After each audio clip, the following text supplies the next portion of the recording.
pues el Señor sí nos ha venido llenando, nos ha venido dando, que podamos ir entendiendo y comprendiendo pues lo que Él realmente quiere que hagamos.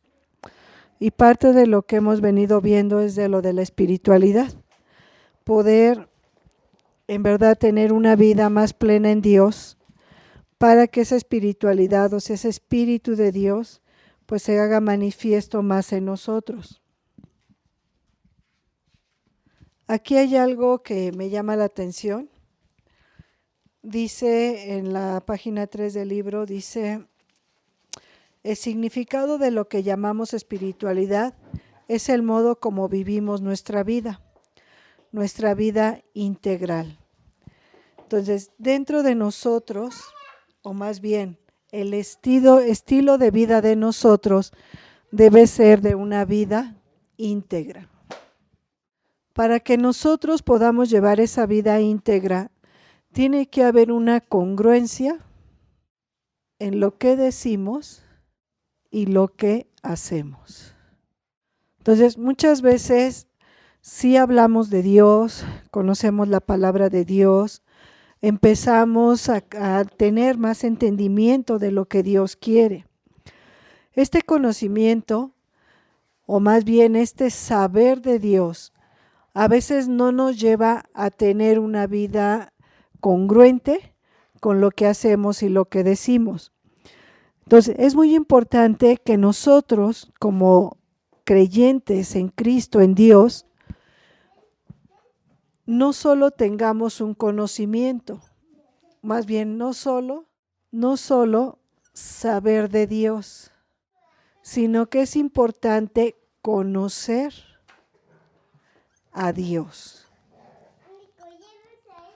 Entonces, muchas veces nosotros sabemos de Dios, de lo que dice la Biblia, lo que Dios nos enseña, lo que Cristo también nos enseñó, nos dejó como un ejemplo, lo que el Espíritu Santo nos va dando en ese entendimiento, en esa comprensión. Pero el gran problema que muchas veces tenemos nosotros, los creyentes, es que solo sabemos de Dios. Tenemos en un conocimiento intelectual ese saber lo que Dios dice, lo que Dios hace, cómo Dios se comportó, pero pocas veces tenemos este conocimiento de Dios. Conocer a Dios es creerle, o sea, es creerle, confiar, depender absolutamente de Él. Entonces, realmente conocer a Dios no solo es de que yo sé que la palabra de Dios dice, o yo sé que Dios dice, o lo que Cristo dice, o lo que el Espíritu Santo hace, sino realmente es tener una relación viva con Dios. Muchas veces nosotros pasamos por muchas circunstancias y por muchos problemas, pero ¿cuánto de lo que la palabra de Dios dice yo la creo y le creo a Dios? Entonces, muchas veces no hay un equilibrio en lo que yo sé y en lo que yo hago. ¿Por qué? Yo puedo saber mucho de Dios y puedo saber de la Biblia, pero cuando se pasa una dificultad, cuando se pase un problema, Dios lo que quiere es probar nuestro corazón. Entonces, tener una relación viva con Dios es cómo enfrentamos los problemas o adversidades.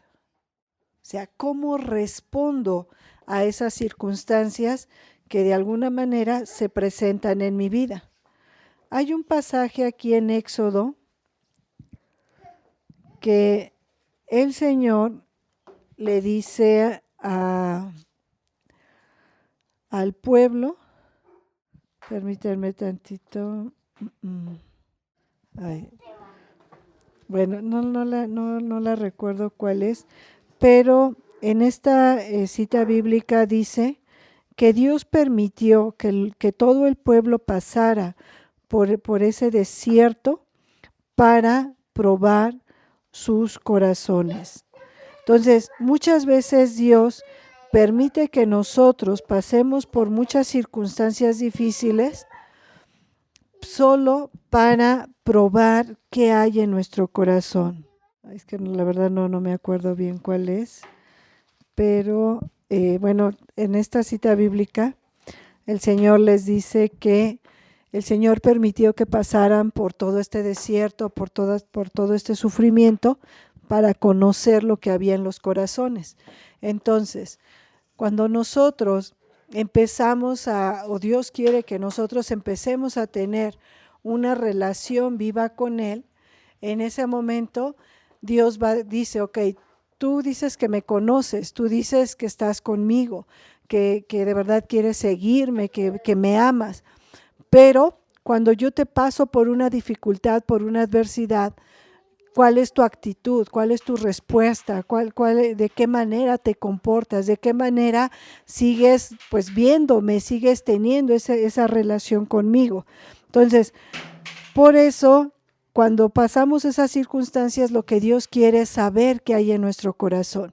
Y a través de eso es como Dios empieza a saber cuánto le conocemos, no cuánto sabemos de Él, cuánto le conocemos. Y de esa manera, pues también el Señor va a permitir que, déjenme ver, a ver si la encuentro, porque me gustaría. No, la verdad no me recuerdo. Entonces, pero sí tenemos que tener en mente que pues muchas veces sí Dios va permitiendo, porque a veces, aunque decimos saber mucho de Dios, cuando pasa una circunstancia tenemos una actitud muy diferente a lo que a veces hablamos, ¿sí? Exactamente, es esa, Deuteronomio 8:2. Entonces, si nosotros vemos aquí en Deuteronomio 8:2, aquí nos dice, dice, acuérdense de todo el camino que el Señor su Dios les hizo recorrer en el desierto durante 40 años, para humillarlos y ponerlos a prueba, a fin de conocer sus pensamientos y saber si iban a cumplir o no sus mandamientos. Entonces, nosotros conocemos los mandamientos, conocemos la palabra de Dios, conocemos lo que Dios dice, pero muchas veces solo sabemos de Dios. Pero cuando Dios nos permite pasar por esos quebrantamientos o por esas pruebas, es cuando Dios de verdad saca lo que realmente hay en nosotros. ¿Cómo actuamos? ¿Nos enojamos, nos desesperamos, nos angustiamos o de verdad nos mantenemos firmes en Dios, que aún en el sufrimiento, aún en el dolor, yo sigo alabando, sigo reconociendo a Dios, sigo honrando a Dios? ¿Por qué? Porque sé que Él no se equivoca en las decisiones que Él toma para mi vida. Lo que Él permite que pase no es para mal mío, al contrario, es para que en ese momento Él va a poner, dice, a fin de conocer sus pensamientos y saber si van a cumplir o no sus mandamientos. Entonces, tener una vida íntegra es una congruencia de verdad de lo que decimos y lo que hacemos. Es no solo saber de Dios, sino conocer a Dios, y que aún en esas circunstancias difíciles nos mantengamos firmes en Dios. Que no dudemos de Dios, que no reneguemos, que no nos quejemos, que no nos desanimemos, sino decir, Señor, sí no lo entiendo, me duele, estoy sufriendo, sí me está causando angustia, pero Señor, yo sé que tú eres Dios, que tú no te equivocas y que realmente, Señor, pues tú estás conmigo. Eso es parte de llevar una vida íntegra con Dios. Ahora, hay otra cita bíblica aquí en Números, en Números 14, versículo 28. Aquí el Señor dice, pues ve a decirles de mi parte, yo el Señor juro por mi vida que voy a hacer que les suceda a ustedes lo mismo que les he oído decir. Entonces, ¿qué es lo que va a pasar? Dios va a darnos lo que nos oye decir. Entonces, muchas veces alabamos a Dios, glorificamos a Dios, exaltamos a Dios. Y sí, sabemos que es un Dios poderoso, que es un Dios que de verdad Él cumple sus promesas, un Dios que no nos deja, que no nos abandona. Pero cuando Dios nos permite pasar por esos quebrantamientos o esas pruebas, a veces lo que decimos es todo lo contrario de lo que Dios dice en su palabra.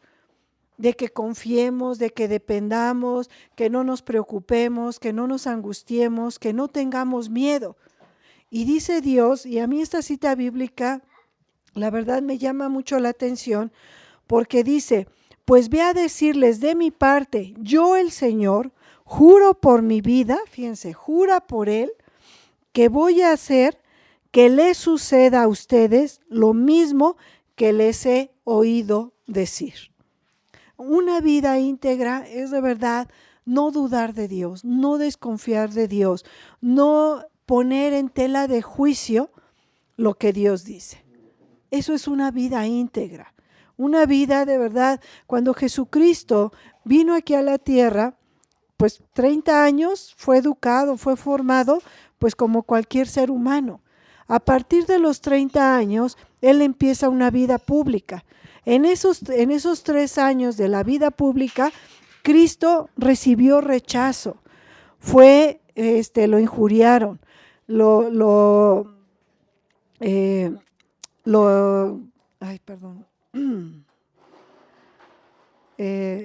cuestionaron, lo difamaron. O sea, todo lo que Cristo hacía, que era para un bien de todo el pueblo se le vino encima.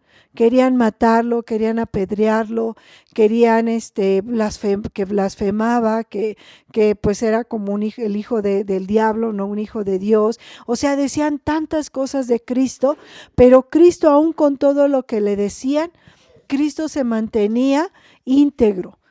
Él sabía que Él tenía una misión y que aun cuando Él recibiera todo ese ataque, Dios tenía un plan y un propósito y no se podía estropear, porque si Él hubiera guardado rencor o un resentimiento o hablado mal de alguien, en ese momento el plan de Dios se hubiera echado a perder.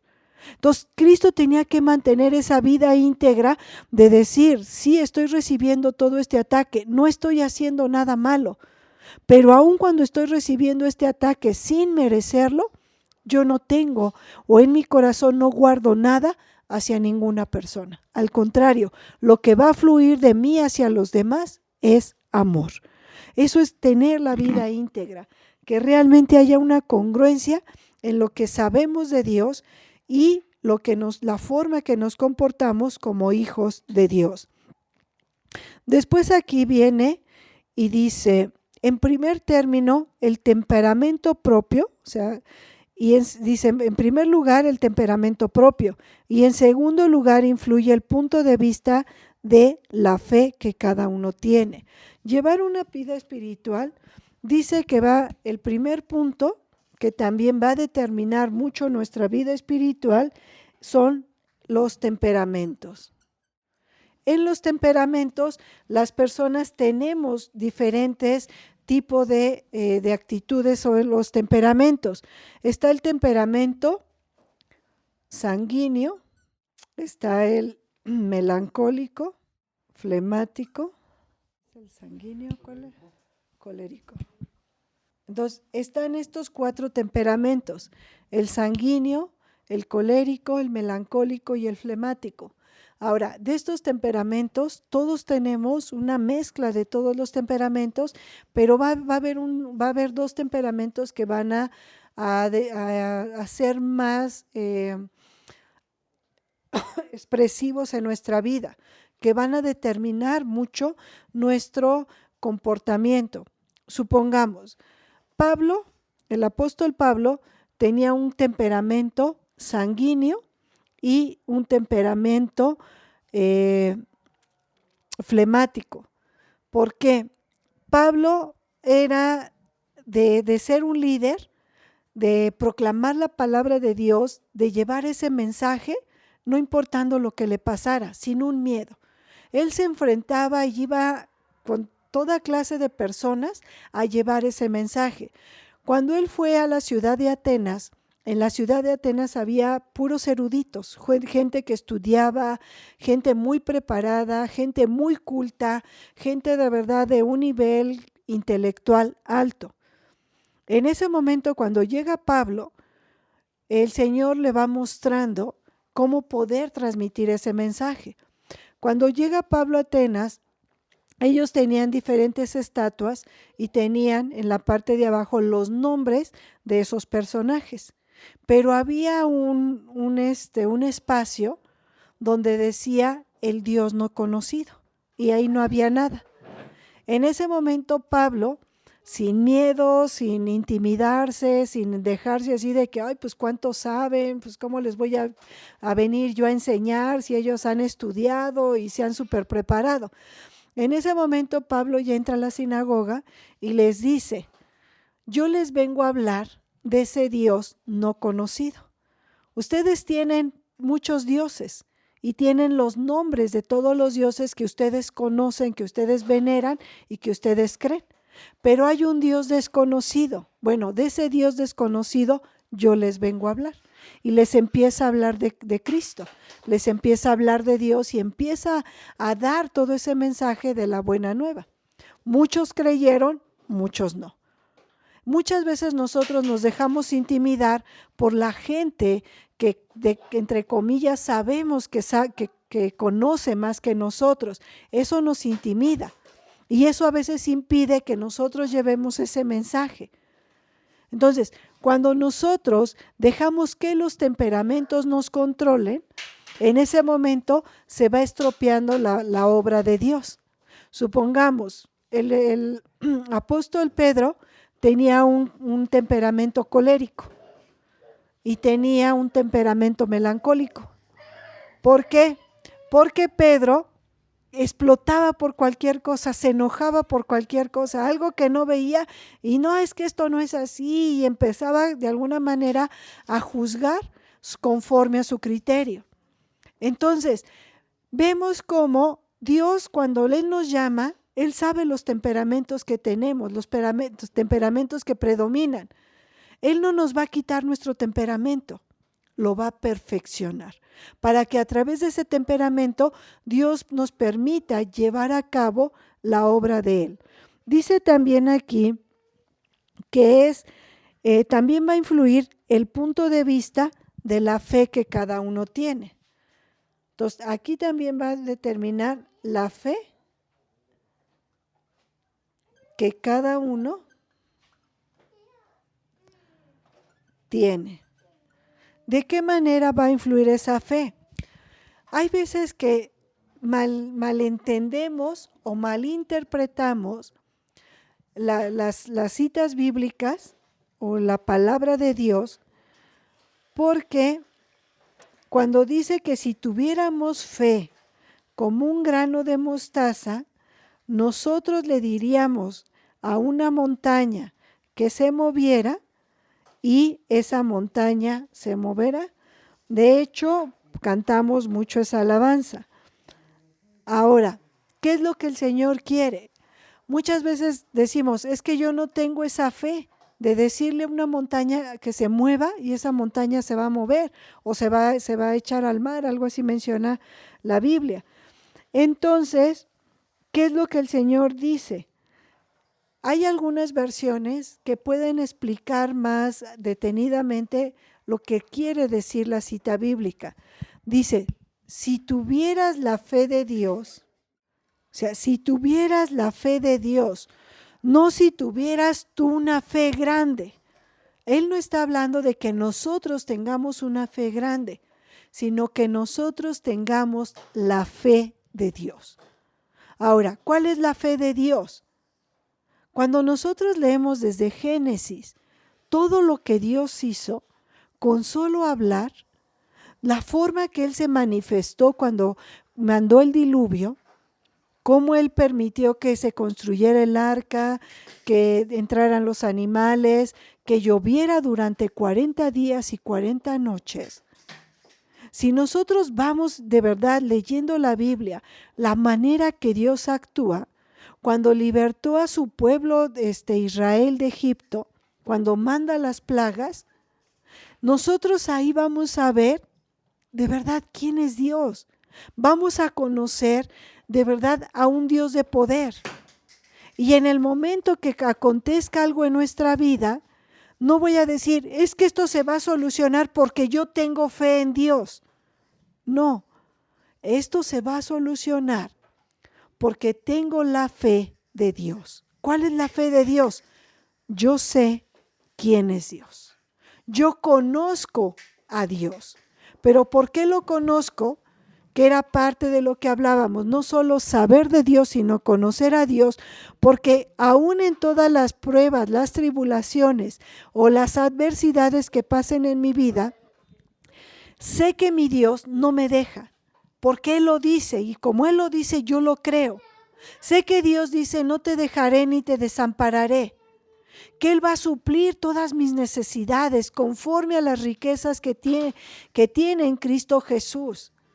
Y si yo conozco y veo de verdad todo el poder de Dios manifestado en su palabra, y sé que ese Dios grande y poderoso, todo lo que hizo antes, lo puede hacer ahora, esa fe en Él es lo que va a hacer que realmente yo empiece a vivir una vida espiritual. ¿Por qué? Porque Dios es espíritu y dice que los que le adoren igual en espíritu. O sea, yo no puedo adorar a Dios en espíritu si no le creo. Si no sé que de verdad Él puede y Él está de verdad al control de mi vida. Yo no puedo adorarlo en espíritu si yo no estoy confiando en Él. Yo no puedo de verdad adorar a Dios si yo no dependo absolutamente de Él. Adorar a Dios en espíritu y en verdad es de decir, tú Dios, de verdad, tú en tu palabra me muestras de verdad todo lo que tú eres en tu poder, en tu autoridad, en tu majestad. Cómo tú puedes mover y puedes acomodar todo. Cuando leemos el libro de Josué, que Josué estaba en una guerra y que sabía que si se terminaba el día y él no exterminaba a sus enemigos, esos enemigos iban a quedar vivos y los iban a seguir atacando. Y entonces clama a Dios y le pide que detenga el sol, que no se haga de noche. Y Dios se lo concede. Ahora, ¿cuál era la fe de Josué? ¿Una fe grande en Dios? ¿O él sabía la fe de Dios? Que si Dios decía algo, él podía detener y podía de verdad hacer todo lo que él puede hacer, todo lo que él quiera. Esa es la fe que realmente Dios quiere que nosotros tengamos. Aquí en Josué, no sé si la tengo, es aquí en Josué 10, dice la victoria sobre los amorreos. Con esto ya vamos a terminar. Dice aquí, a partir del versículo 6 les voy a leer. Por su parte, los que vivían en Gabaón le mandaron este mensaje a Josué, que estaba en el campamento de Gilgal. No se niegue usted a ayudar a sus servidores. Venga pronto a ayudarnos y defendernos, pues todos los reyes amorreos de las montañas se han unido para atacarnos. Entonces Josué salió de Gilgal con todo su ejército de valientes, y el Señor le dijo, no les tengas miedo, porque yo voy a entregártelos y ninguno de ellos va a poder hacerte frente. Josué salió de Gilgal y avanzando por la noche, atacó por sorpresa a los amorreos. El Señor hizo que ellos se asustaran mucho ante los israelitas, y así Josué mató a muchísimos en Gabaón. Después los persiguió por el camino de Bet-Orón y siguió matando amorreos hasta Azeca y Maqueda. Al bajar los amorreos la cuesta de Bet-Orón, mientras